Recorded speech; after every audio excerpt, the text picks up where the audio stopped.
백낙청 TV 시청자 여러분 반갑습니다. 이렇게 관심을 가지고 찾아주셔서 고맙습니다. 오늘은 지난번까지 두 회에 걸쳐서 저의 첫 사회비평서라고 할 수 있는 분단체제 변혁의 공부기를 가지고 대화를 두 차례 나눴는데, 오늘 이제 그 다음 책 흔들리는 분단체제라는 책을 가지고 함께 공부를 해보고자 해서 김종엽 교수를 모셨습니다.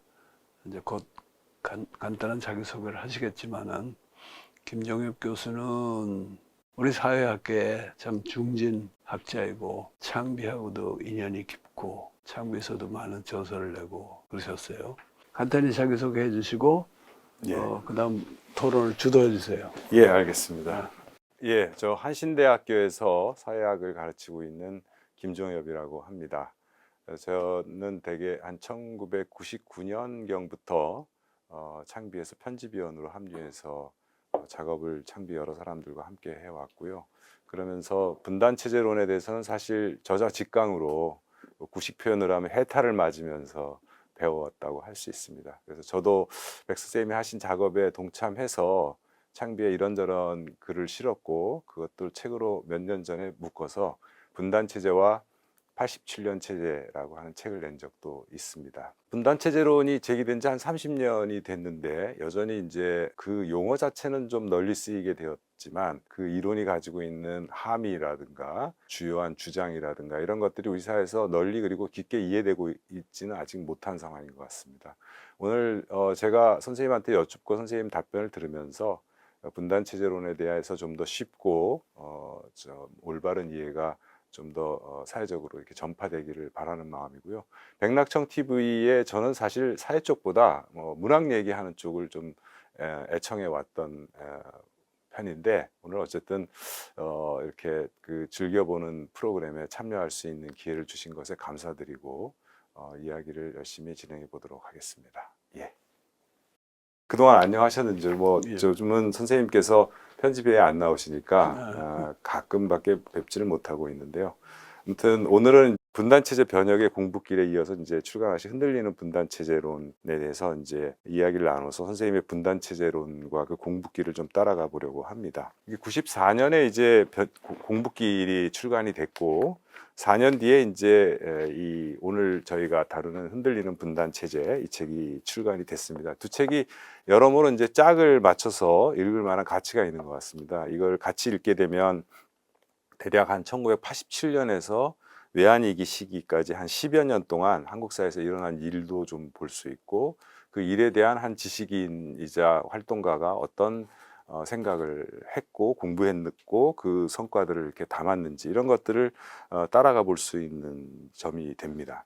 그렇게 근데 짝으로만 읽으면 제 생각에는 이 흔들리는 분단체제라는 저술이 가지고 있는 독자적 가치가 좀 덜 드러난다고 생각이 됩니다. 이 책 읽으면서 가장 인상적이었던 것은 이 책의 제목이었고, 그 다음에는 첫 페이지의 책머리에 있는 첫 번째 문장이었습니다. 첫 번째 문장에 한반도에 분단체제라는 것이 있다면 그것이 몹시 흔들리는 중이라는 점만은 분명하다, 이렇게 적으셨어요. 이 책 전체의 중심 주장이기도 하고 강렬한 메시지를 주는 그런 문장이었다고 생각이 됩니다. 그리고 저는 이 문장의 가치를 분단체제에 대한 인식론적 만회라고 이렇게 규정을 하고 싶습니다.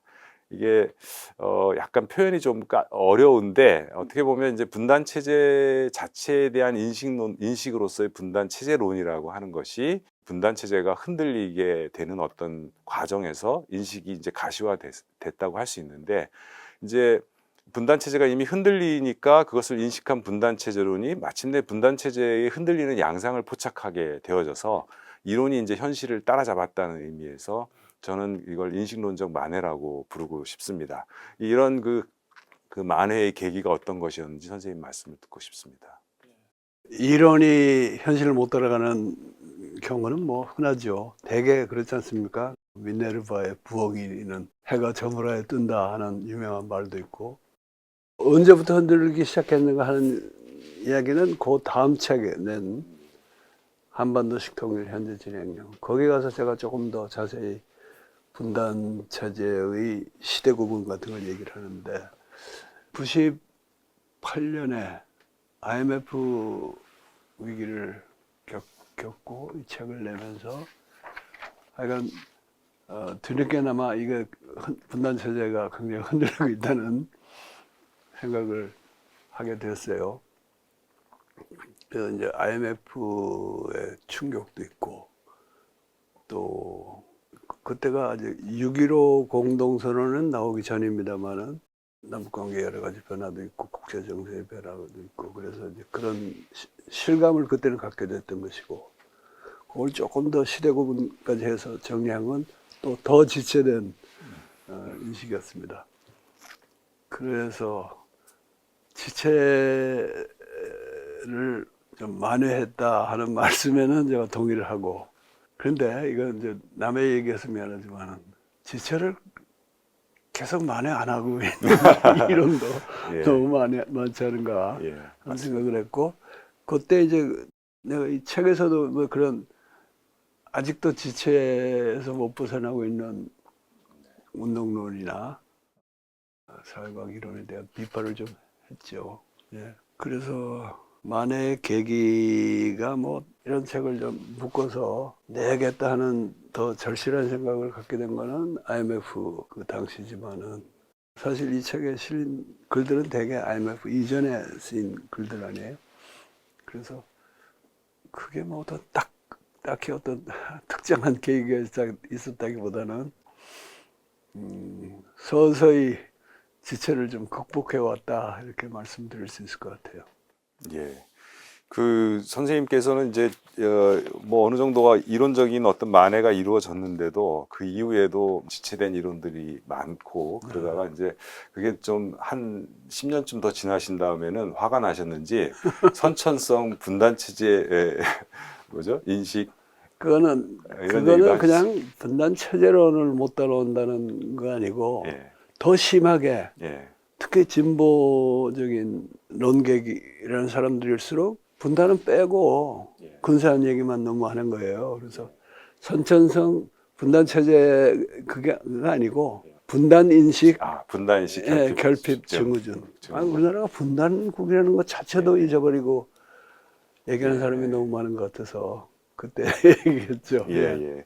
저도 그런 생각 많이 하는데 이제 근대 사회과학을 이제 서양에서 배웠기 때문에 자꾸 그 이론을 참조하려고 그러면 이제 분단이 성가시죠. 그러니까 그걸 싹 바이패스하면 금방 일반적인 서구 이론하고 전맥이 되니까 그 쇼컷을 상당히 사람들이 그 많이 따라갔던 것 같고 그런 점에서는 이제 굉장히 이게 그 울림이 큰 이론인데 여전히 이제 선생님께서 이제 얘기하신 것처럼 분단 인식 결핍 증후군 같은 그런 것들이 나타나고 있는 것 같습니다. 그러니까 그런 분들뿐 아니라 일반 국민들에 대해서도 왜 분단 얘기 안 하느냐, 통일해야 되지 않냐 이런 또 다른 단순 논리로 나가면은 설득력이 없잖아요.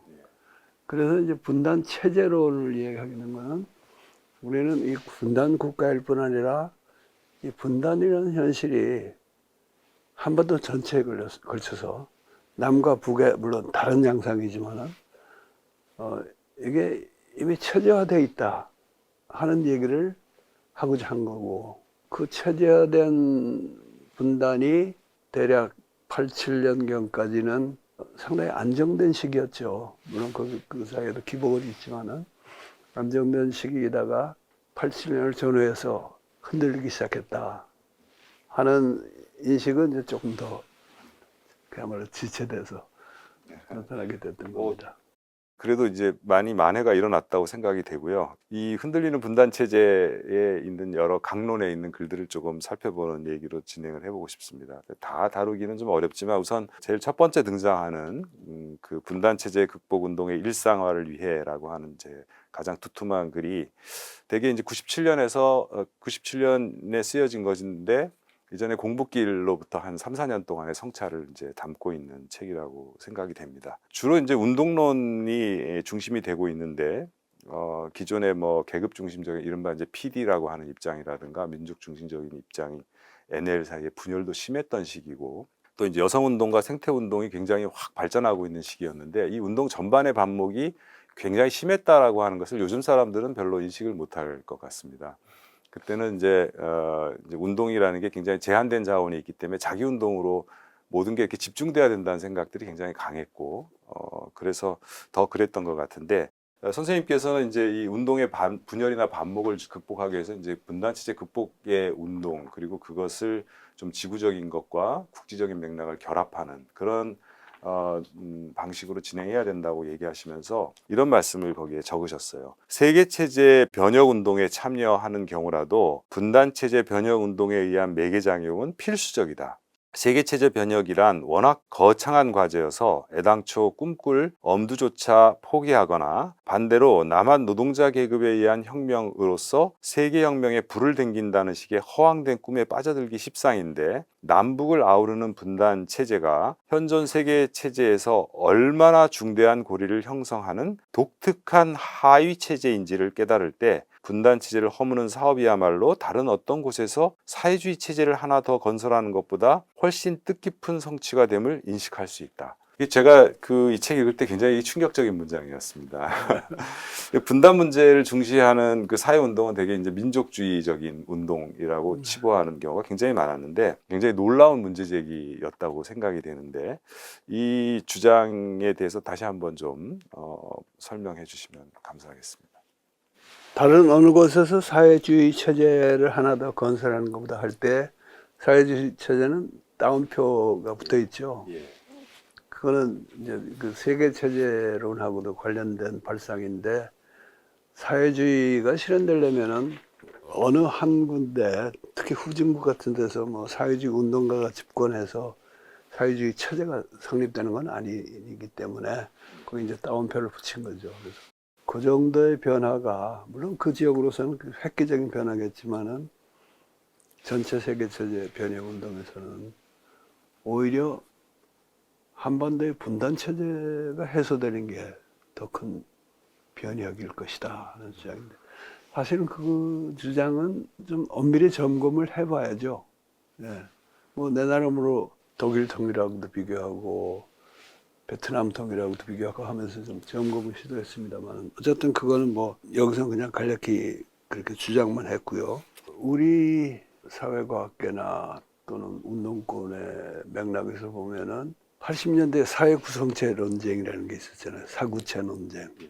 지금 말씀하신 소위 NL 민족해방론, PD라는 건 민주주의라 그러지만 프롤레타리아 계급혁명론이었죠. 그 어느 쪽도 우리 사회 현실을 제대로 설명해 주지 못한다 하는 얘기를 제가 창비 1987이라는 무크질구 때렸잖아요. 거기서 처음으로 사회학자들하고 좌담하면서 했고 그 다음에 87년 6월 항쟁 이후에는 문학평론의 형태로 민족문학의 새로운 과제를 얘기하면서 통일운동과 문학이라는 글을 썼죠. 1990년인가 나왔을 겁니다. 그것의 이제 연장선상에서 이런 얘기를 했는데 분단체제론으로 발전이 되고 또 변혁적 중도주의론이라는 것도 나오고 그랬는데 그 두 가지 다 김정은 교수가 좀 굉장히 우리 사회과학자로서는 사회과학계에서는 드물게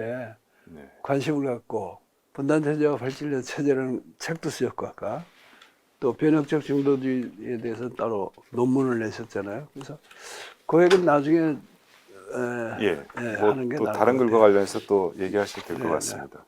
제가 이제 굉장히 인상적인 아까 이어서 읽어보기도 했던 그 문장에서 이제 세계 체제에서의 중대한 고리라든가 독특한 하위 체제 이런 인식이 이제 분단 체제론의 굉장히 중심적인 주장인데 이제 그거를 이제 세계 체제 자체가 진화함에 따라서 뭐 요즘 같은 경우에는 뭐 브릭스가 약진한다든가 미중 경쟁이 강화된다거나 기후 위기가 심화된다거나 이런 현재의 정세에서도 이게 어떤 그 분단 체제론의 통찰 이건 중대한 여전히 한반도와 분단 체제는 중대한 고리이고 독특한 하위 체제로서 의의를 가진다라는 입장이 견지되고 있으신지 의견을 좀 듣고 싶습니다. 동서독의 그 분단도 해소가 됐고 베트남대로 통일이 됐고 그런데 한반도가 이제 여전히 분단돼 이렇게 끈질기게 그 분단이 살아남았다는 사실 자체도 사실만 봐도 그냥 우리가 추측을 하더라도 야, 이게 세계 체제 전체를 위해서 굉장히 중요한 분단이기 때문에 아직 해소가 안 되는구나. 또 그걸 이제 바꿔서 생각하면은 그렇게 중요한 분단이라면은 이게 드디어 이 체제가 극복된다는 거는 우리 한반도 주민들 위해서뿐 아니라 전 세계를 위해서도 엄청난 사건이 될 수 있겠느냐, 있지 않겠는가. 이런 이제 추론이 가능하죠. 근데 물론 저도 그런 추론만 한 것은 아니고 조금 더 그걸 구체적으로 설명하려는 글을 여기저기 썼고 또 김 교수도 거기 관심을 갖고 써오셨으니까 오늘 논의할 거리가 충분한 것 같은데 우선 이제 그 얘기는 그 정도 마치고 나중에 더 하죠. 네. 예. 그 흔들리는 분단 체제에는 어떤지 근본적인 통찰이 들어 있습니다. 이 분단 체제가 여러 가지 세계 체제의 질서 안에서 안정적인 시기가 있었지만 그 시기가 끝나고 난 다음부터는 영원히 그 안정적인 것으로 돌아가지 못하면서 굉장한 동요와 여러 가지 그 변화가 나타나게 된다라는 생각이 들어 있는데요. 이게 이제 오늘날의 국면에서 이 이론이 가지고 있는 통찰을 가동해 본다면 그 의미가 좀 더 살아날 것 같습니다. 그 창비 그 최근호의 이남주 교수가 분단 체제를 재공고화하려는 윤석열 정부의 기획이 존재한다라고 하면서 그 이유나 근거들에서도 좀 자세히 살피면서 그러나 잘 되지 않을 것이다라고 하는 이유에 대해서 좀 분석을 했습니다. 구체적인 분석이 아니더라도 윤 대통령의 최근 이런 발언들을 보면 뭐 공산 전체주의 뭐 운운하는 발언이라든가 지난 정부의 9.19 군사 합의 같은 거 파기하겠다는 뭐 이야기가 흘러나온다거나 아니면 이제 한국 사람들, 우리나라 사람들이 정말 이해하기 어려운, 정서적으로도 이해하기 어려울 정도의 그 친일적인 행보를 거듭하면서 한미일 동맹을 강화하는 거 이런 것들이 사람들 보기엔 진짜 분단 체제를 재공고하려는 거 아닐까? 그게 먹히나? 뭐 이런 생각들을 좀 하게 하는 것 같습니다. 지난번 공부길에서 이일영 교수가 문제 제기를 하면서 이제 이일영 선생님은 이제 재공고화를 이남주 교수보다는 훨씬 더 구조적인 사건으로 보면서 2008년부터 쭉 그 흐름이 있었다라고 하는 쪽으로 해석을 하는 것 같습니다. 제 생각에는 이일영 선생님하고 백 선생님 간에 상당한 그 이견이 있는 것 같은데 그 밑바닥에는 이제 크게 보면 한 두 가지 문제에 대한 판단이 좀 차이가 있기 때문이 아닌가 이렇게 생각이 되는데 하나는 이제 세계 체제 수준에서 미중 경쟁이라는 게 이제 미국의 헤게모니가 약해지면서 생긴 현상인데 세계 체제의 역사에서 이제 헤게모니 변동이라고 하는 게 있어 왔는데 그 이전의 변동과 지금의 미중 경쟁이 어떤 점이 같고 다른가라고 하는 것에 대해서 어떻게 판단할 거냐가 중요한 문제인 것 같습니다. 또 다른 한편으로는 이제 그 세계 체제 수준의 변동이라고 하는 게 현재의 분단 체제나 한반도에 미치는 구조적인 강제력이라고 하는 것을 얼마나 평가할 것이냐. 그 분단 체제를 살아가는 사람들에게 새로운 행위의 가능성이나 장이 얼마나 열려 있는가 이런 것에 대한 판단이 좀 다르신 것 같게 느껴졌는데 선생님 말씀 다시 한번 들어보고 싶습니다. 재공고화라는 표현에 너무 집착하지 말고 재공고화가 이루어질 거라는 판단은 좀 성급한 거지만은 그런 표현 문제를 떠나서 지금이 분단 체제의 어떤 새로운 단계에 해당하지 않냐. 특히 세계 체제의 변화에 따른 흔히 재공고화로 오해되는 그런 변화가 일어나고 있지 않냐. 이건 아주 중요한 문제고 우리가 검토해 볼 문제라고 생각합니다. 그런데 이일영 교수하고 나하고 여러모로 또 의견이 일치하기도 하지만은 사실은 분단 체제나 세계 체제에 대한 개념에는 조금 차이가 있는 것 같아요. 이분 역시 경제학자라서 경제 현상 위주로 보시는데 나는 현재 미중 관계도 그렇고 또 우리 한반도 형세도 그렇고 꼭 그 경제 국면 변화만 가지고 판단할 일은 아니라고 생각을 하거든요. 그런데 이제 미중 경쟁만 해도 그렇습니다. 우선은 경제로 볼 때 그 갈등이라는 게 나타나는데 또 조금 심층적으로 들여다보면은 사실은 옛날에 미소 관계하고 전혀 다르잖아요. 그때는 완전히 단절된 상태였고 또 뭐니 해도 미국이 압도적인 우위에 있었죠. 그래서 사실은 그 동서냉전 체제라는 거는 미국이 소련한테 이제 어느 정도 지분을 띄워주면서 소련도 관리할 뿐 아니라 자기 동맹도 관리하고 제3세계도 관리하고 이렇게 참 미국으로서는 굉장히 재밌는 구도였다고 봐요. 그래서 한반도의 분단 체제도 그 시절에 이제 상당히 그 안정된 체제로 그런 게 국내적으로는 남한이나 북한이나 다 강력한 독재 체제가 있었기 때문에 분단 체제라는 이 비민주적인 체제를 유지하는 국내적인 힘이 있었고 세계적으로는 동서냉전이 뭐 미국과 소련이 앙당앙 하는 것 같지만은 일종의 그 공모 관계, 협조 관계에 있어서 비교적 그 안정된 뒷받침이 있었고 더군다나 그때는 이제 미국이 굉장히 잘 나가던 시절 아닙니까? 자유민주주의라는 미국의 어떤 이념이 상당한 설득력을 가지고 있었고 뿐만 아니라 이제 광에서 인심 난다고 미국이 돌이 많으니까 사실은 동맹들을 이렇게 적당히 다스리면서도 굉장히 많이 도와줬거든요. 유럽에서의 마샬 플랜을 비롯해 가지고 그리고 한국에도 그 시절까지는 사실 미국이 원조를 많이 해줬습니다. 그 원조 때문에 뭐 우리 경제가 더 망가졌다 이렇게 주장하는 분도 있지만은 그런 그 패권 국가의 배경 또 그 패권 국가의 비교적 널널한 태도 플러스 국내에는 강력한 독재 세력 그런 게 다 해가지고 이제 안정기를 누렸는데 남한 안에서는 87년 민주항쟁으로 하여간 남북한 중에 한쪽 모서리에 독재세가 무너졌고 세계적으로는 동서냉전이 87년에 완전히 끝난 건 아니지만은 사실은 85년부터 가르바초프가 들어와가지고 소련의 개혁을 추진하다가 결국 이제 89년, 90년, 91년 그때 가서 완전히 무너지잖아요. 그래서 이제 그 후가 이제 불안해졌는데 지금 윤석열 정권 자체는 무슨 기획이 있는 것 같지는 않고요. 그러나 윤석열을 내세운 기득권 세력은 그 시대의 그 안정된 분단 체제가 아주 그리운 거죠. 그러니까 그걸 다시 만들어 보겠다는 기획은 분명히 있다고 봅니다.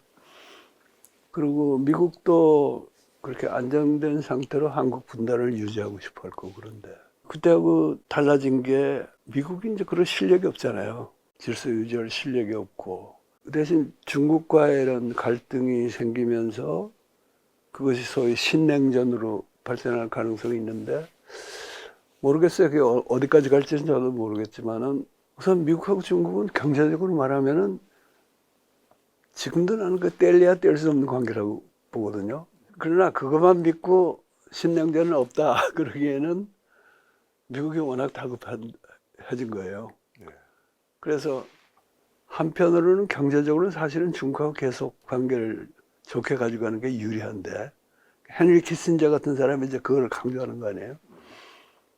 다른 한편을 보면은 어떻게든지 중국을 깔아뭉개고 해야 되고 또 지금은 미국이 옛날과 같은 그런 경제력의 우위나 이념상의 어떤 주도권 그런 것으로 세계를 지배하는 게 아니라 첫째는 막강한 군사력 둘째는 지금 금융화된 자본주의 세계에서 세계 금융 시스템을 장악하고 있잖아요. 그래서 이제 그걸로 버티는데 계속 이 갈등을 중국과의 갈등을 일으키고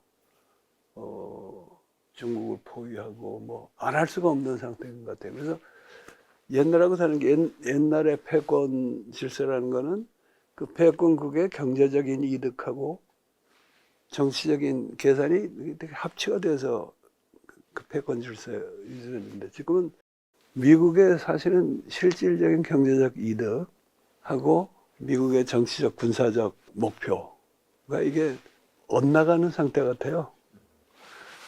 그래서 이제 그게 세계적으로도 과연 성공할 것인가 하는 문제가 있는데 한국에 대해서 미국이 미치는 영향은 그때에 비해서 실질적으로 더 커졌는지 어쩌는지 모르겠지만은 훨씬 폭력적이고 몰염차잖아요. 염치 없이 나오잖아요. 그것만 보고서 세계 체제의 압력이 더 커져가지고 우리가 뭐 재공고화까지는 안 가더라도 더 이 분단 세력들이 더 강화될 것이다 하는데 그건 무시할 수 없는 일면의 현실이지만은 다른 한편으로 글쎄 그렇게 이 분단 체제뿐 아니라 세계 체제도 지금 흔들리고 있는 마당에 그런 기획이 과연 제대로 성공할까 하는 의문은 나는 계속 가지고 있어요. 확실히 미중 경쟁이라는 표현 자체가 예전에 헌팅턴이 냉전 이후에 미국을 두고 론 이슈 파워라고 얘기를 했었는데 그런 외로운 초권력은 아니고 미국이 중국과 머리 받고 아주 열심히 경쟁해야 되는 상황이 왔다는 것부터가 큰 변화고, 선생님 말씀하신 것처럼 미국이 처음에는 중국하고의 관계를 디커플링이라고 하다가 그 다음에는 자기 주변을 끌어모으려고 리쇼어링이라고 하다가 요즘은 디리스킹 정도로 표현이 이렇게 줄어드는 것을 보면 그 중국과의 경쟁에서 군사적인 프로젝트하고 경제적인 프로젝트 사이에 뭔가 정합성도 없고 여러 가지 면에서 그렇게 좀 성공적일지는 의심스러운데, 대신에 이제 미국이 워낙 한국에 주는 압력은 가깝고 커서 이게 저희로서도 많이 생각해야 되는 문제이긴 한 것 같습니다.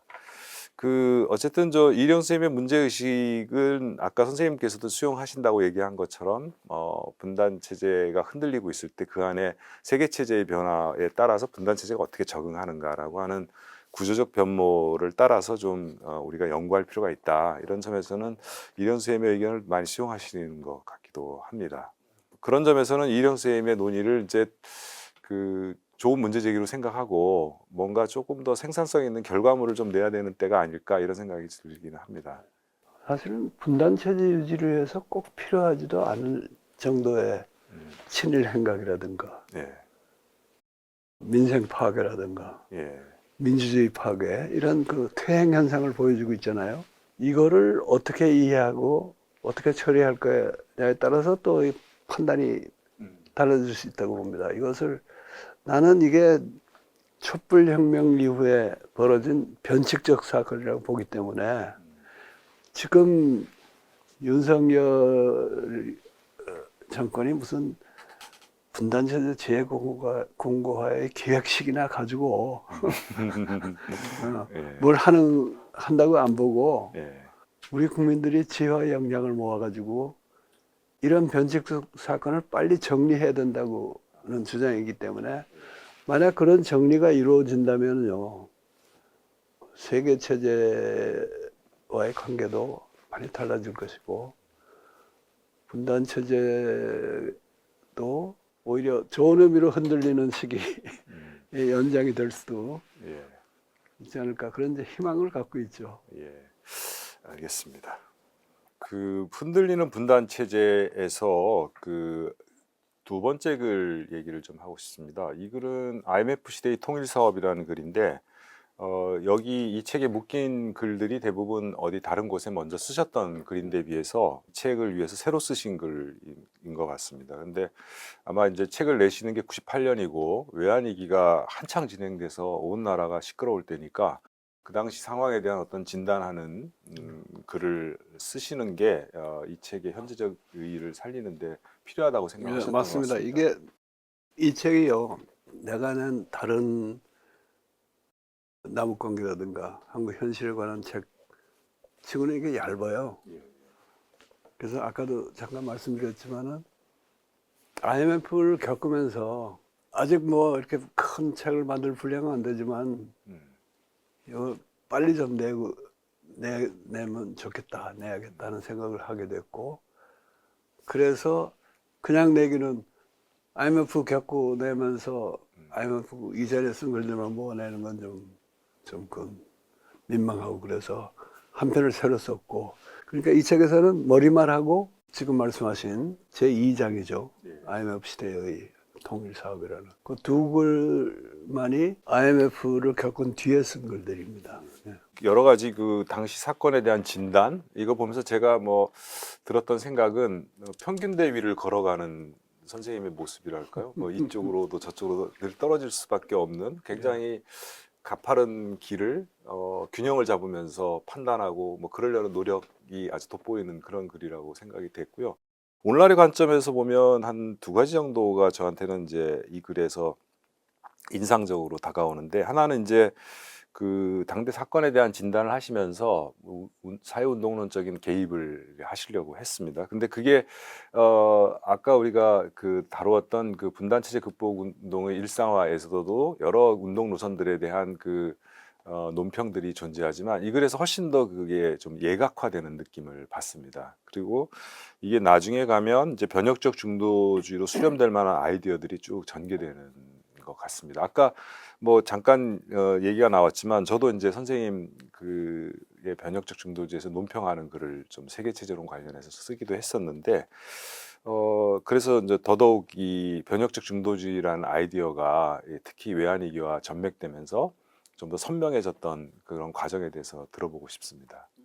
이 책에 첫머리에 실린 분단체제 극복 운동의 일상화를 위하여 그 글에 비해서 더 좀 명료해진 사회운동론이다 말씀하셨는데, 김 교수가 기억하시는지 모르지만은 우리가 내부에서 토론을 할 때 김 교수는 내 분단체제론이 이런 게 다 좋은데 일상생활에 대한 얘기가 너무 빠져있다. 프랑스의 사회학자 부르디에가 말하는 하비투스라고 할까? 그런 데 대한 얘기가 없다 하는 말씀하셨는데, 그런 비판을 좀 의식해서 이 책에서는 운동의 일상화를 위하여 라고 해서 조금 더 이제 좀 구체적인 얘기를 하려고 했던 것 같고, 근데 사실은 사회학자가 그런 비판을 나는 좀 억울한 게 나는 문학 비평가이기 때문에 사실은 문학평론을 하면은 항상 그 뭐 소위 하비투스에 해당하는 얘기를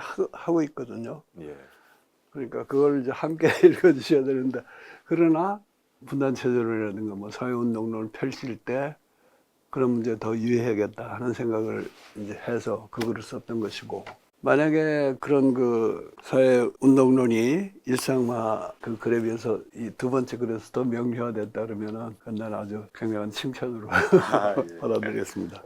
내가 변혁적 중도주의라는 명찰을 달고 나온 거는 그 다음 책이죠.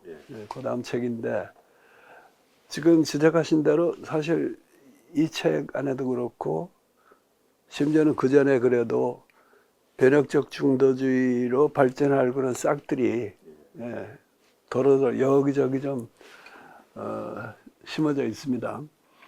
아까도 얘기했지만은 창비 1987의 좌담에서 사회과학자들의 구성체, 사구체론, 그걸 비판하면서 뭐 분석 단위의 문제에서부터 여러 가지 나름의 문제제기를 했었고, 운동론의 차원에서는 사실은 87년 항쟁 이후에 문학평론을 쓴 것들이 있어요. 그때 이제 나는 87년으로 인해서 민족문학 운동에 새로운 단계가 열렸다.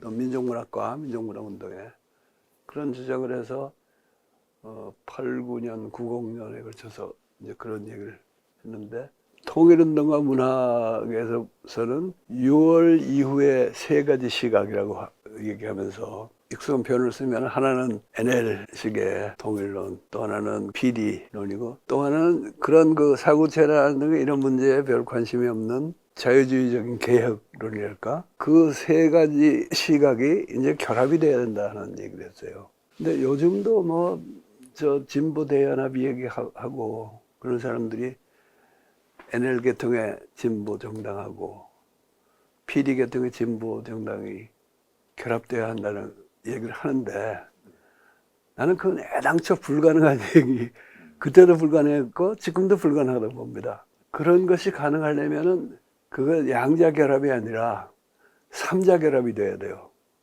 그러니까 그들이 부르주아 계량주의라고 비판하던 여러 운동, 그 후에는 신사회 운동이라는 생태주의 뭐 이런 거가 생겨났잖아요.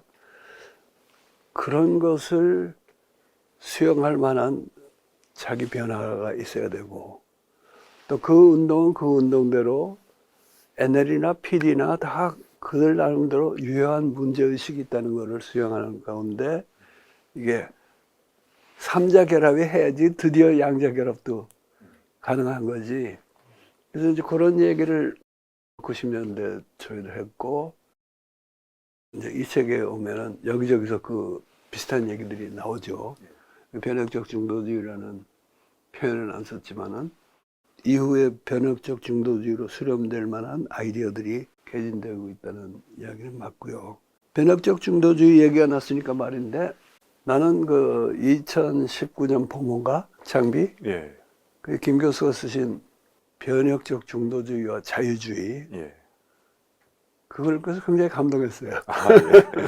감사합니다. 그리고 그거를 특히 좋아했던 게 김 교수의 다른 글에 대한 약간의 비판이 될 수도 있는데, 김 교수 다른 글들을 보면 되게 서양 이론 뭐를 계속 끌어대다가 재미있게 출발을 해요. 근데 그게 뭐 다 읽고 나면 꼭 그렇게 출발이 되는 그 이론은 뭐 없어도 되지 않는가, 바로 본론을 들어가도 되지 않았는가 하는 그런 생각을 할 때가 많았는데, 이 글에서는 물론 나의 그 변혁적 중도주의론을 다뤄줘서 고맙고, 우리 사회에 그런 학자가 있다는 게 감동적이기도 했지만, 나하고 월러스틴하고 딱 둘만 얘기를 주로 하잖아요. 그리고 월러스틴이 세계체제 분석에 힘입어서 분단체제론이 나왔지만, 이 분단체제론이 또 발전하고 특히 거기서 변혁적 중도주의라는 실천 노선이 제기됐을 때, 이것이 월러스틴의 세계체제 분석에서 좀 결여되거나 미흡한 부분들, 그에 대한 정당한 지적이 된다라는 말씀이 참 난 좋았어요. 그게 월러스틴이 참 훌륭한 사회학자인데, 사회학자만이 아니죠, 참 대가인데 세계체제 분석이라는 좀 탁월한 새로운 영역을 개척했는데, 근데 이제 정작 실천 부분에 들어가면은 그 미국이라는 나라에서 뭐 실천을 하려도 뭐가 예. 되는 게 없으니까 예. 좀 공허한 얘기들 많아요. 예. 그런데 우리는 분단체제라는 질곡 속에 살지만은 그 대신에 아주 그 절실한 현실적 과제를 안고 있고, 또 미국같이 그런 크고 기득권 세력이 그렇게까지 공고하게 자리 잡고 있지 않는 사회이기 때문에 뭘 해볼 여지가 많잖아요. 예. 그래서 이제 분단체제론에서는 변혁적 중도주의론도 나오고 뭐 이런저런 얘기가 나오는데, 월러스틴은 뭐 소위 지구문화로서의 자유주의 얘기하고, 그 다음에는 자유주의 자체가 실현할 수 없는 구호를 많이 내놨는데 그걸 실현하자고 압박하자라는가, 좀 이렇게 막연한 얘기들 많이 한 것 같은데, 그것을 어떻게 보면 이제 한국의 토착 이론이라고 할 수 있는 분단체제론에 입각해서 그 월러스틴을 그렇게 비판한 예는 나는 세계 논단에서도 못 봤어요. 내가 과문한 뜻인지 몰라도. 그래서 그런 점에서 굉장히 감동했는데, 나의 감상. 아, 예. 뭐, 예, 덧붙일. 예, 뭐 대단치 않은 근데 고평을 해주셔서 감사드리고요. 제가 선생님한테 배운 게 있다면 그 우리의 이론적인 어떤 탈식민주의 이런 게 필요하다. 그리고 이제 우리 보편적인 이론인 것처럼 서구 이론이 우리한테 이렇게 알려져 오지만 사실 우리 경험이 그 안에서 설명되지 않으면 그 이론은 아직 보편이 아니다 라고 하는 것을 좀 강하게 견제하는 것, 이런 것들을 제가 선생님한테 많이 배웠던 것 같습니다. 그런 맥락이 있어서 저도 그런 글도 쓸 수 있었던 거 아닌가 이렇게 생각하고요. 그 IMF 시대 통일 사업 이 글과 관련해서 제가 또 뭐 시간이 지나서 읽게 되면 더더욱 그렇게 되는 게, IMF 외환 위기를 하나의 시대로 이렇게 인식하신 겁니다. 이게 사실 뭐 국난이라는 말이 굉장히 많았는데, 그 글에서도 이제 논평하시듯이 한국 전쟁이나 뭐 광주 민주화 운동이나 이런 거 비하면 난리라고 할 수도 없는 거지만, 그러나 그게 가져올 구조적인 이펙트라는 점에서는 시대로 인식할 필요가 있다, 이렇게 말씀을 하셨어요. 근데 그게 이제 뭐 지금 읽으면 그렇지 뭐 이럴 수 있지만 98년 봄에 그런 판단을 하기는 참 쉽지 않았다는 생각이 듭니다. 그래서 이런 그 시대 인식이라고 하는 점이 나중에 좀 더 정교화되려면 결국 나만의 그 흔들리는 분단 체제 하에서 형성된 나만의 사회 체제, 이거를 좀 뭐 이제 선생님이나 저나 다 이제 87년 체제라고 명명하면서 논의를 했는데 그게 어떤 구조 변화를 계속했는가라고 하는 것을 좀 따져야 이제 그렇게 할 수 있을 텐데 아무튼 그 제가 생각하기에는 98년 봄의 인식으로서는 상당한 탁견이었다고 생각되는데 그런 인식에 어떻게 도달하게 되신 건지 좀 말씀해 주시죠. 그때 시대라는 표현을 쓴 것이 어떻게 보면 이제 당시에 더 이렇게 유행하던 두 가지 상반된 입장. 하나는 뭐 6.25 이후에 뭐 최대의 국난, 더 나아가서는 경술국치에 비견되는 국치. 그렇게 좀 호들갑을 떠는 표현이 있었고, 다른 하나는 또 이건 뭐 그냥 현금이 떨어져서 급정 그거 쓴 것 뿐인데 뭐 그걸 그렇게 대단하게 얘기했냐 하는 그 이제 사이에 일종의 중간 노선이었다고 생각하는데 IMF 사태 자체는 우리가 성공적으로 단기간에 극복한 점 아니에요. 김대중 정부 들어서 가지고. 그리고 그 후에 이제 2008년에 좀 다른 위기를 겪었죠. 근데 그것도 넘어갔기 때문에 요즘은 IMF 사태라고 주로 얘기하지 시대란 말은 안 써요. 예. 오히려 시대란 말을 쓴 것 자체가 이게 너무 지레 겁을 먹고 우리는 그걸 충분히 극복할 수 있는 민족이었고 실제로 했는데 그런 거 아니냐 하는 생각도 가질 수 있는데 지금 말씀하셨듯이 그거는 이제 그 사태만 자체를 보면은 사실 IMF 사태라는 거는 금융위기였죠. 예. 우리 펀더멘탈은 그때 좋은 편이었고 거기다가 그 김대중 정부의 리더십도 있고 그래가지고 또 국민의 뭐 금모으기 운동이니 이런 참 국민적인 열정을 일으켜가지고 잘 넘어갔고 2008년은 사실 이건 미국의 위기였지 우리의 위기는 아니었단 말입니다. 미국의 위기가 이제 파급들어온 건데 그때는 이제 중국이 많이 도와줘가지고 세계 맞습니다. 경제가 그 위기를 넘어갔잖아요. 그래서 이제 그 하나만 보면은 뭐 그건 하나의 사태이지 시대라고 볼 게 뭐 있냐 할 수는 있는데 좀 긴 안목에서 보면 사실은 미국에서 신자유주의라는 게 대도한 게 1980년대 초지만은 한국에 이제 도착하는 건 좀 늦었고 그 IMF가 하나의 계기가 됐잖아요. 그리고 2008년에 그 위기를 겪을 때 더 그건 사실은 이념상으로는 네. 신자유주의의 위기였지만은 예.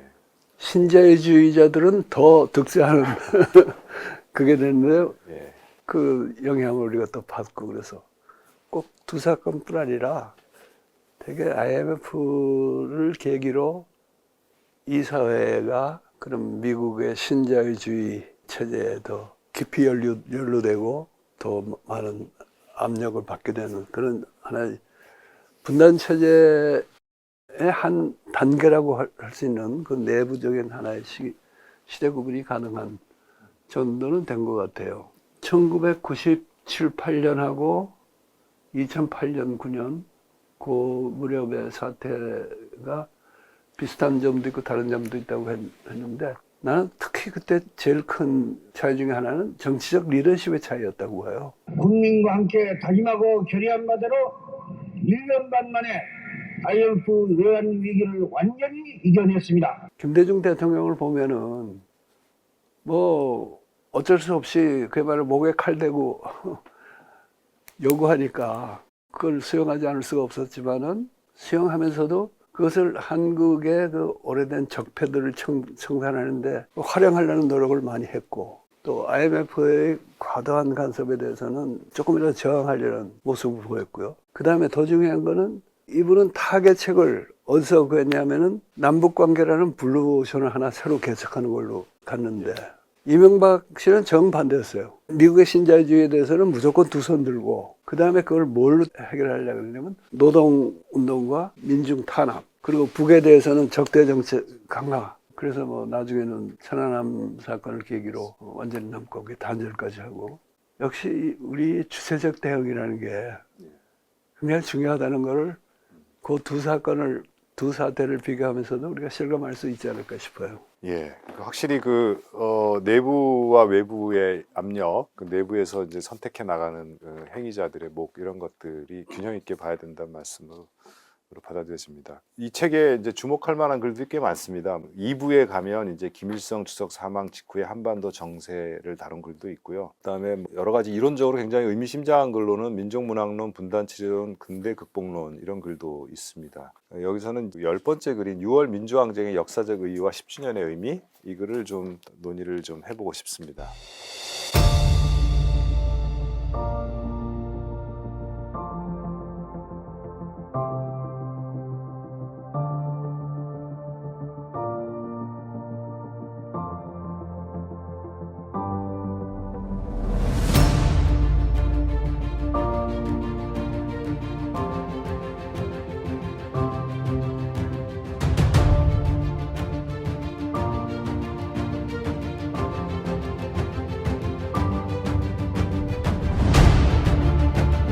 임기중 예언이 불가능하다고 판단하고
저는 뭐 6월 민주 항쟁이 어떻게 보면 제가 대학원 시절에 이제 석사 과정에 있을 때 발생을 했고 광주 민주화 운동 때는 서울에 살았고 그리고 고등학교 2학년 때 있었던 일이고 그래서 그게 저한테 인격적으로 굉장히 충격적인 사건으로 다가온 건 대학에 와서 이제 NHK의 비디오 같은 걸 보면서 사후적으로 그런 것이었고 막 역사적인 격변의 현장에서의 경험으로 하면 저한테는 가장 중요했던 게 아마 6월 항쟁이었던 것 같습니다. 그래서 이 글에 대한 선생님의 논평이나 이런 것들이 또 좀 각별하게 다가오는 면이 있어서 이 얘기를 좀 하고 싶습니다.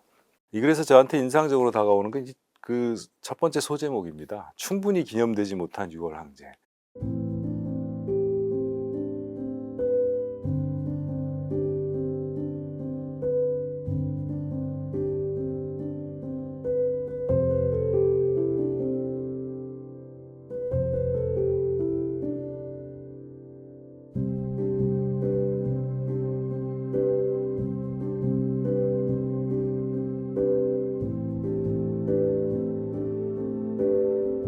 이런 인식이 그렇게 널리 있는 것 같지는 않습니다. 우리 사회에서. 6월 항쟁 기념비 한번 찾아보면 사실 뭐 향림교회에 이렇게 표석으로 있다든가 개인적으로 희생이 있었던 뭐 서울대 박종철 같은 경우에 교정에 기념비가 있다든가 그다음에 이제 뭐 이한열 경우에 이제 조그만 기념관을 만들었다든가 가톨릭 성당에 가도 조그만 표석이 하나 있을 뿐입니다.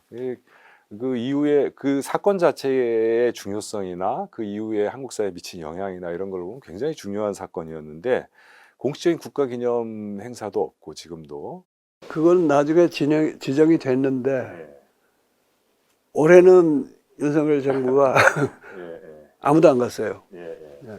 국가기념일로서 지정이 되고 또 이렇게 그 사람들이 초점을 가지고 모일 만한 기념비가 있는 그런 어떤 대중적인 장소도 없고 그런 점이 굉장히 여러 가지 중요성에 비하면 낮게 평가되고 있는데 선생님이 이제 10주년에 이 문제에 대해서 이제 말씀을 하시면서 그 6월 항쟁의 사건의 의미와 가치 그리고 그에 대해서 우리가 사회적으로 마땅히 부여해야 될 존중 이런 것들에 대해서 말씀을 하셨습니다. 이게 이제 6월 항쟁 10주년의 상황에서 이런 얘기를 하실 필요성을 느낀 경위에 대해서 좀 들어보고 싶습니다. 6월 항쟁은 그 6월 항쟁의 결과로 권력을 잡은 노태우 정부의 입장에서는 그렇게 뭐 달가운 항쟁은 아니었죠. 뭐 노태우 씨 개인으로서는 그때 자기가 6.29 선거를 선언을 하고 이어서 대통령 선거에 승리했으니까 자기로서는 기분 좋은 계기였지만은 그 세력 입장에서 보면은 이건 결국 타격을 입은 거거든요, 자기들이. 김대중, 김영삼 두 분은 굉장히 기념할 만한 업적을 이뤘음에도 불구하고 그 이후에 자기들끼리 분열해가지고 정권을 놓쳤으니까 그 뭐 나서기도 좀 쑥스러웠을 것이고, 소위 급진운동권 내부에서도 NL 쪽은 그 사실은 그때 NL 쪽의 기여가 더 컸다고 볼 수가 있어요. 예. 거기 전략적으로도 더 유연했고 세력도 더 있었고 학생운동이. 그러나 이제 그분들은 대개 이걸로 1차 돌파를 해가지고 그 다음에 이제 더 본격적인 민족 해방 운동을 펼쳐야겠다 그래가지고 사실은 노태우 정부 출범 직후에 굉장했잖아요. 분신 사건도 있고 그러다가 그게 이제 꺾이면서 공안 정국을 맞이하고 그래서 87년 체제가 이룩한 부분적인 민주화인데 그거에 대한 평가가 그렇게 높았다고 보지는 않습니다. 반면에 그 PD 쪽에서는 6월 항쟁은 그건 부르주아들이 주도해서 한 거고 아니면 NL들 예. 주로 한 거고 그거 자체를 크게 평가 안 하다가 7, 8월에 노동자 대투쟁이라는 게 벌어져 가지고 그때부터 이제 그 우리 문단에서는 그 후에 이제 노동자 시인들이 출연하고 노동자 수기들이 많이 쓰여지고 하니까 또 그때는 또 좀 내가 보기에는 오버해가지고 민족문학의 새 단계가 이미 시작됐다 이렇게 또 주장을 했어요. 그래서 내가 이제 아직도 아니다. 아직 새 단계까지는 아니다. 새 단계의 조짐이 좀 보이고 있을 뿐이다 말했다가 그야말로 부르주아 계량주의자로 또는 소시민적 민족문학자로 몰리곤 했는데 그러니까 이런 걸 이제 국가기념일로 정말 크게 하려고 그러면 항쟁에 참여했던 모든 세력이 모여야 되는데 이게 다 뿔뿔이 터지고 다 각기 다 6월 항쟁 자체에 대해서는 흔쾌하지 않은 면이 있었어요. 10주년 때 내가 글을 썼는데 한 10년이 지나면서 더 분명해진 거는 NL 운동을 위한 돌파구라든가 노동자 대투쟁의 전주곡이라든가 또는 뭐 양김의 집권 여부 그런 문제보다 더 참 우리 남한 사회에서는 굉장히 큰 변화였고 개선이었다는 생각을 하게 됐고 또 그때쯤 가서 한 10년 지나면서 분명해진 거는 여러 가지 그 곡절은 많았지만은 우리가 4.19니 5.18이니 뭐 좀 해보려다가 꺾였잖아요. 근데 6월 항쟁은 10년이 지나도 꺾이지 않았을 뿐 아니라 이게 계속 나가겠다. 그 당시는 10주년 때는 아마 김영삼 정권이었을 텐데 그런 전망도 서 그래서 우리 민주화 과정에서 그 자체로서도 의미가 있는 변화였지만은 반전을 허용하지 않는 최초의 운동이 아닌가 해서 이제 더 중시하게 됐고 다만 이걸 제대로 기념하려 그러면은 6월 항쟁 과정에서 이렇게 함께 했던 세력들이 기념하는데도 이제 같은 담론이랄까 같은 사상을 가지고 해야 되는데 그게 안 돼 있다는 데 대한 일종의 자기 반성 그런 걸 겸해서 내놓은 글이었죠.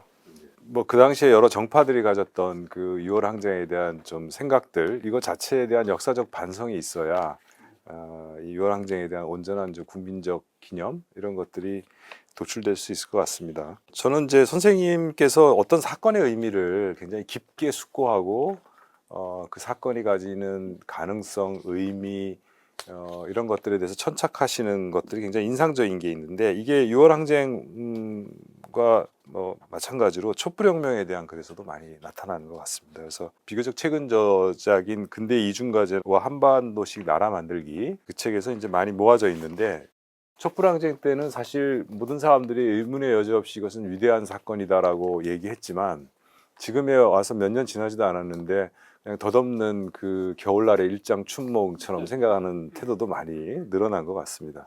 근데 그럼에도 불구하고 선생님께서는 이제 촛불혁명을 존중하고 그것이 열어준 가능성에 충실하려는 태도가 매우 인상적이고요.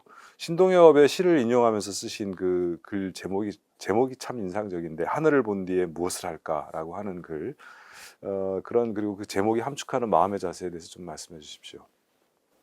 그러니까 이제 그때쯤은 내가 개벽 사상 그런 얘기를 더 많이 하기 시작한 후죠. 개벽의 꿈을 우리 촛불 시민들이 한테 공유했다. 그것은 이제 쉽게 사라지지 않는다. 그런 이제 뜻을 담은 말이었다고 할 수 있고요. 신동엽 시인이나 김수영 시인 모두 4.19를 겪으면서 그야말로 하늘을 보는 것 같은 처음으로 그런 경험을 했던 것 같은데 우리 시대는 이제 거기에 해당하는 게 2016년, 17년의 촛불 대항쟁이었다고 봅니다. 근데 나는 촛불혁명에 대한 정당한 이해를 위해서는 그해 겨울에 대항쟁하고 그 대항쟁으로 인해서 촉발돼서 진행 중인데 어떤 때는 그것이 표면에 드러나기도 하고 어떤 때는 그것이 그냥 저리로 흐르기만 하지만은 어쨌든 지속되고 있는 촛불혁명 이 두 가지를 구별해서 봐야 된다고 생각해요.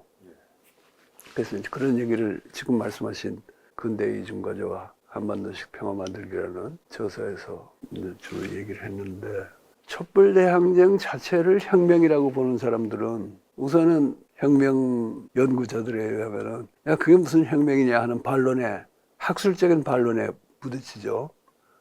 이제 거기에 대해서 김 교수는 어떤 면에서 이건 혁명의 혁명이다. 요즘 혁명의 개념이 바뀌는 계기다 하는데 거기 나는 동의하지만은 그러나 그 항쟁 자체만 보면 사실 혁명으로 미흡한 점이 많습니다. 더군다나 지금 세월이 이렇게 흐르고 윤석열 정부 같은 정부가 들어서 있고 한반도는 다시 전쟁 위기에 몰리고 그러니까 그야말로 참 일장춘몽이 아니라 한바탕 겨울의 꿈이었다.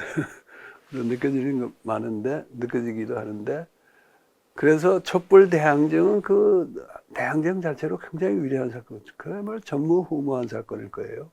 또 우리 국민 전체에 그야말로 하늘 보는 것 같은 그런 새로운 경험이었고 그러나 그것이 그걸로 끝나는 것이 아니라 그걸로 인해서 이 사회에 생긴 체질의 변화라든가 시민들의 각성 이런 게 지금도 알게 모르게 지속되고 있다 하는 그런 인식을 갖는 게 굉장히 중요하다고 생각합니다. 그게 그냥 뭐 인식의 문제가 아니라 그런 생각이 빠지면 설명 안 되는 현상이 너무 많아요. 그 중에 하나가 윤석열 정부의 등장이라고 봅니다. 아니 도대체 어떻게 저런 사람이 소위 선진국에 들어섰다든가 선진국의 문턱에 와 있다는 나라에서 그리고 이렇게 참 민도가 높은 나라에서 그리고 참 유구한 역사를 자랑하는 이 민족이 어떻게 저런 정부를 선출했는가 이게 설명이 안 되거든요. 그러니까 이게 87년 체제가 계속 정상적으로 운영되는 과정에서 한때 이명박, 박근혜가 당선됐듯이 이번에는 윤석열이 당선됐다. 이렇게 보면 이게 말이 안 돼요. 나는 그건 말이 안 되고 윤석열과 이명박, 박근혜 정부의 그 차별성 그걸 우리가 제대로 포착을 못한다고 봅니다. 이거는 나는 이제 다른 사람하고 대화하면서도 얘기했지만은 87년 체제 자체는 사실 촛불 대항쟁으로 무너졌어요. 끝났어요. 그런데 그러면 그걸로 끝냈으면 그 다음에 우리가 87년 헌법을 대체할 새로운 헌법도 만들고 뭐 새로운 여러 가지 제도도 만들고 그랬는데 문재인 정부가 뭐 전혀 한 것이 없는 건 아니지만은 그런 과업엔 실패했잖아요. 실패했을 뿐 아니라 정권까지 넘겨줬잖아. 그런데 이것이 87년 체제가 비교적 정상적으로 작동하는 가운데 생긴 그런 정권 교체라기보다는 87년 체제는 무너졌는데 헌법은 아직도 87년 헌법 그대로 있고 근데 그 헌법은 체제에 뒷받침이 없는 헌법이라는 게 뭐예요? 그건 뭐 아무것도 아닌 거 아니에요. 그래서 어떤 의미에서는 좀비 헌법인데 그러나 우리가 헌법 없이는 살 수 없으니까 술 먹으면 대리기사 불러오듯이 예. 대리헌법으로 지금 쓰고 있는 거예요. 예. 촛불혁명의 영향으로 문재인 정부에 실망한 사람들이 참 전혀 준비도 없고 이상한 후보한테 쏠려가지고 뭐 큰 표차는 아니지만은 당선시킨 거 아닙니까? 그래서 나는 이제 그게 변칙적인 사건이다. 이거는 87년 체제 속의 정상적인 정권 교체는 아니다라고 보는 건데. 그리고 지금 그 하는 일도 보세요. 대리헌법마저도 자기 마음대로 파괴하고 그러면서도 말로는 뭐 헌법 정신, 자유민주주의 어쩌고 하잖아요. 대리헌법마저도 자기 마음대로 파괴하고 예. 그러면서도 말로는 뭐 헌법 정신, 자유민주주의 어쩌고 하잖아요. 그러니까 이거를 우리 국민이 워낙 못나서 참 이런 사람을 대통령으로 뽑았다 이렇게 이제 개탄하고 할 수도 있지만은 다른 한편으로는 우리 국민이 사실은 굉장히 굉장한 국민이고 민족인데 더 훌륭하지 못하다 보니까 지금 이런 사고를 당했으니까 이거를 어떻게 감당할지, 감당하는 능력을 얼마나 보여줄지 지켜보자. 그냥 방관자로서 지켜보는 게 아니라 내 나름대로 신념을 갖고 그 노력에 가담한다든가 할 수 있는 일을 하자. 이런 관점에서 보면요. 이런 변칙적인 사태를 시정할 국민의 능력이 충분하다고 보고 지금 그런 기운이 많이 모여 있습니다. 아직 결정적인 무엇까지는 못 갔지만은. 그리고 만약에 이제 이게 실패한다면은 그거는 87년 체제의 단순한 퇴행이 아니고 그때는 정말 87년 체제보다 못한 체제가 정착이 될 거예요. 어떤 방향으로 정착이 될까 생각할 때 나는 이제 두 가지 가능성이 있다고 보는데 하나는 독일 뭐 히틀러 경우에 보듯이 어쨌든 선거로 집권한 정치인이 총통이 되면서 완전히 파시즘으로 가는 체제가 방법이 하나 있고 또 하나는 그런 체제가 너무 위험하니까 좀 점잖은 기득권층에서는 내각제 개헌을 하려고 하고 있죠. 대개 보면은 국회의장을 지낸 점잖은 분들이 절대적으로 압도적으로 예. 여야를 막론하고 지지해. 예. 이거는 이제 뭐냐 하면은 히틀러식이 아니고 일본과 같이 소수의 기득권 세력이 돌려가면서 이제 계속 해먹는 체제를 만들겠다는데 나는 그 둘 다 불가능하다고 봅니다. 불가능하다 보니까 우리 국민이 고생을 조금 더 할지 모르겠지만은 이게 오래가지는 않을 거라고 생각을 해요. 87년 체제의 권력 순환의 과정으로 이 윤석열 정부를 해석하기는 어렵다. 이 말씀은 뭐랄까 사회과학적인 분석과 관련해서도 상당히 의미심장한 태제라고 생각이 되고요. 선생님이 말씀해 주신 게 지금 사실 국민의 35% 미만의 사람들 이상의 지지를 결코 넘어서지 못하고 그다음에 못한다라고 하는 사람 중에 아주 못한다의 비율이 거의 50%나 되는 이런 사태 속에 살아가는 저희들한테 위로가 되는 말씀이기도 한 것 같습니다. 마지막으로 제가 평소에 궁금했던 거 한 가지 여쭙고 논의를 좀 정리할까 합니다. 제가 선생님하고 이제 창비에서 이제 토론도 하고 뭐 함께 작업도 하고 이랬던 시간이 굉장히 많은데 둘이 이렇게 회화 형태로 한 거는 처음인 것 같습니다. 이게 이어서 제가 여쭙고 싶은 게 한국 사회에서 뭐라 그럴까요? 사상적 기회주의라고 하는 게 굉장히 일반적으로 많이 나타나고 그리고 이제 뭐 이른바 그 자기의 사상적인 기회주의를 전향이라고 포장하고 뭐 각성인 것처럼 이렇게 얘기하는 그런 풍조가 워낙 많고 그런 거 아니더라도 일상인들도 나이 들어서 보수화되는 경향도 굉장히 뚜렷한 사회인데 제가 이제 선생님을 뵈면서 늘 느낀 건 젊었을 때 쓰신 글이나 지금 글이나 한결같은 어떤 급진성을 느낍니다. 이 급진성이라는 게 예전에 막스가 루게라는 분한테 쓴 편지에서 급진적인 것은 뿌리로부터 사고하는 것이다 이렇게 얘기했던 그런 의미에서 급진적이신데 늘 이제 공자를 모범 삼아서 이제 일이관지하려고 애쓰신다 이런 말씀도 하셨지만 일이관지야 일관되게 보수적일 수도 있지 않습니까? 그렇죠. 근데 왜 급진적으로 일관되신지 그 급진성의 뿌리를 어떻게 스스로 생각하시는지 들어보고 싶습니다. 소위 변혁적 중도주의라는 그런 노선을 제시했잖아요. 그런데 거기서 이제 변혁이란 말은 이게 급진주의가 아닐 수가 없죠. 예, 뿌리부터 뭘 그냥 계량이나 그게 아니고 뿌리부터 뭘 바꾸자 하는 그런 생각인데 그거는 이제 한반도 체제에 해당하는 얘기입니다. 한반도 체제가 지금과 같은 이런 분단 체제에서는 곤란하다. 그래서 뭐 통일국가를 꼭 만들자는 것도 아니고 나는 사실 그게 불가능할 뿐 아니라 꼭 바람직한 것도 아니라는 생각을 하고 있어요. 그 단일형 국민국가의 통일. 그러나 지금과 같은 이런 기득권 세력들이 각자 자기식으로 민중을 억압하면서 또 편의에 따라서 서로 이렇게 합작하기도 하는 그거보다는 근본적으로 달라진 한반도 체제가 필요하다 하는 생각에서 이제 변혁인데 그러나 이 변혁을 위해서는 소위 급진적이라는 그런 단순 이념이나 노선은 안 된다는 게 이게 또 중도주의 아닙니까? 그래서 중도주의에 더 무게를 두면은 중도주의로 나는 일익만장하는 사람인데 그게 이제 변혁이 붙으니까 예. 사실 급진적인 거고 또 하나는 근련에 와서 이제 점점 더 이 오늘의 이런 그 운동의 뿌리가 우리 역사 속에 굉장히 깊다 하는 생각을 하게 되고요.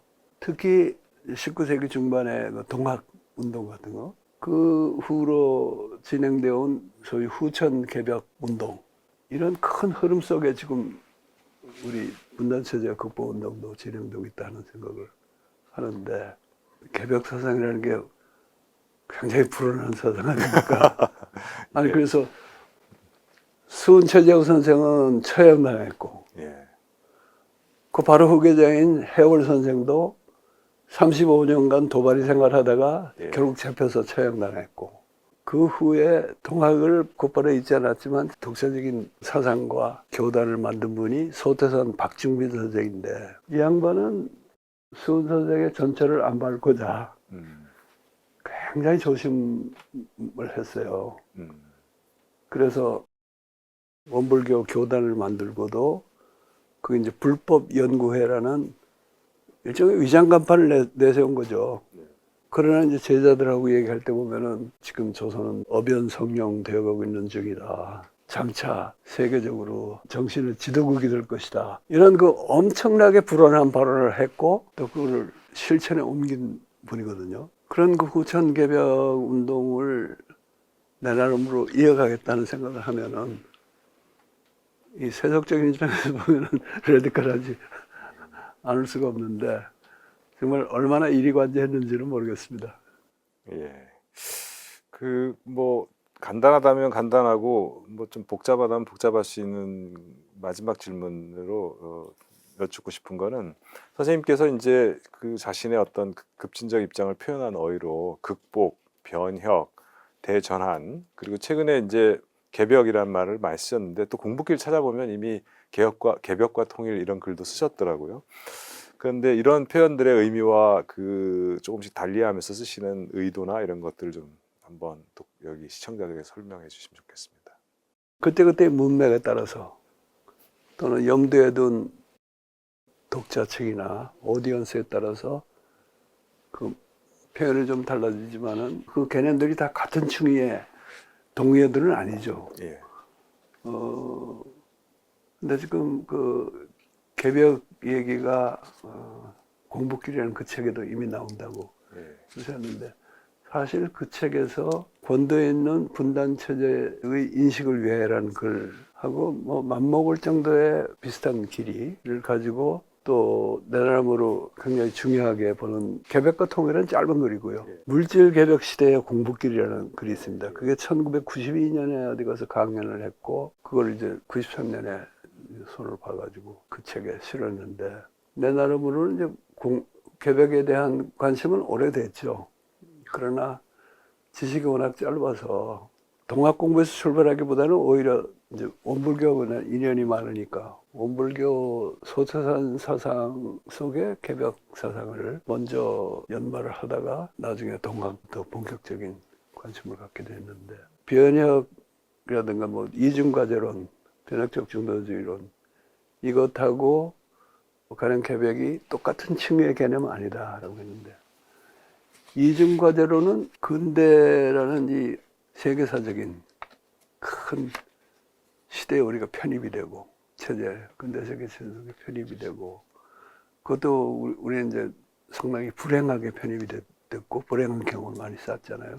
그래서 아까 말씀하신 그 민족문화론, 분단체제론, 근대 극복론 그 글에서만 해도 내가 근대성의 성취와 근대의 적응이라는 말을 씁니다. 근데 이제 그 후에 그거를 근대에 대해서 적응하면서 동시에 극복하는 이중과제라고 이제 조금 표현을 바꿨는데 사실 성취하고 적응하고는 적응이 너무 소극적인 것 같이 들리지만은 성취라 그러면은 근대의 특징 중에서 좋은 걸 우리가 따라잡고 성취하자는 뜻인데 근대 적응은 좋은 건 좋은 것대로 따라가고 성취하고 나쁜 건 나쁜 것대로 견디면서 감당하고 살아남고 이 의미가 더 포함된다고 보거든요. 이중과제론이 우리 개벽사상을 살펴보면 살펴볼수록 또 촛불혁명을 겪고 있는 우리 입장에서 보면은 그냥 이중과제론만 말해가지고는 이게 해법이 잘 안 나와요. 이중과제론은 사실은 막스에도 있는 사상이잖아요. 그게 그 표현이 그렇게 안 됐다 뿐이지. 그런데 막스가 미처 생각하지 못했던 동아시아와 한반도의 사상들, 특히 우리 전통 속의 후천개벽 사상과 운동, 그 차원으로까지 이게 가야지 이중과제 수행이 제대로 될 것이다 하는 그런 생각을 하게 돼서 지금은 이제 이 말도 쓰고 저 말도 쓰고 하지만은 그 말들 간의 관계에 대해서도 내 나름으로 조금씩 정리해가고 있습니다. 예, 그 글이 나오기를 기대하겠습니다. 예. 가까이 뵙고 뭐 같이 공부도 하고 배우기도 하고 했는데도 이렇게 어쨌든 선생님과 단둘이 대화를 하는 시간은 저한테 좀 새로운 경험이고 그리고 그 흔들리는 분단 체제로는 제가 소시적이 굉장히 열심히 읽었던 책인데 지금 읽어도 좀 새롭게 다가오는 면도 있고 그리고 벌써 또 지금 독자들에게는 컨텍스트를 좀 들려줘야 이해하기가 좀 용이해지는 그런 책이구나 이런 생각도 좀 들었는데 오늘 선생님께서 이 책의 저간의 컨텍스트를 많이 언급해 주셔서 저뿐 아니라 시청자들도 상당히 도움이 되지 않았을까 이렇게 생각합니다. 아무튼 이렇게 불러주셔서 대화할 수 있는 기회 주신 것에 대해서 다시 한번 감사드립니다. 아니 평소부터 참 분단체제론이나 변혁적 중도주의론에 대해서 남다른 관심이 있고 또 연말을 많이 했고 좋은 글도 쓰신 김 교수가 이렇게 찾아와 주셔서 정말 감사합니다. 네.